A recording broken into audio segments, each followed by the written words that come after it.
The first thing the drones recorded was the crater. Not jagged, not burned outward like a missile strike, not scattered with debris like a meteor impact. It was smooth. A perfect glass bowl 4 miles wide, pressed into central Florida where Lakeland had been.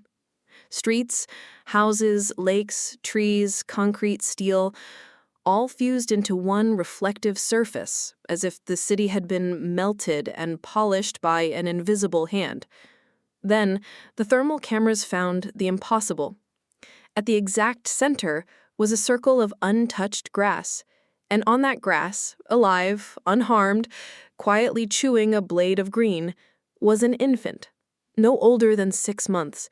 Pinned to the remains of a scorched blanket was one surviving word: John.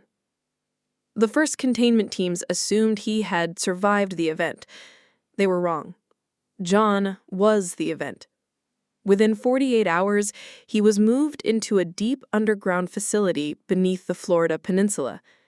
Official reports called him a biological anomaly.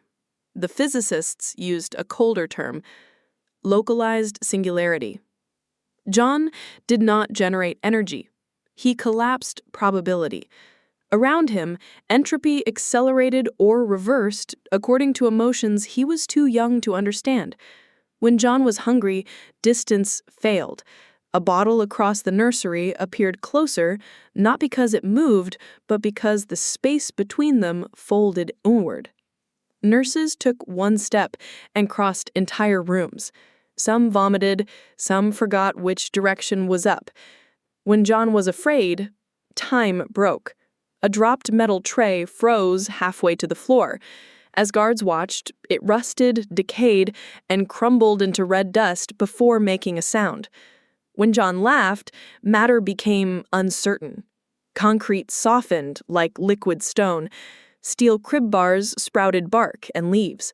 Plastic toys briefly developed veins, then turned back as his attention drifted. The problem was not that John was malicious. The problem was that he was a baby. Containment could not be a prison.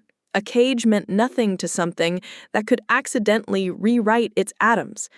So scientists built a nursery around one rule: never upset him. Lights mimicked permanent twilight. Caretakers had calm heart rates and soft voices.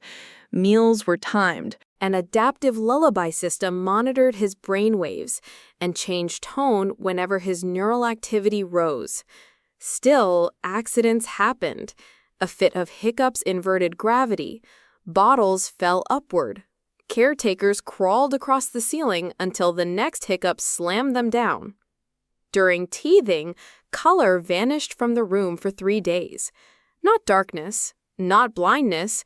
The electromagnetic spectrum itself seemed to lose permission to exist.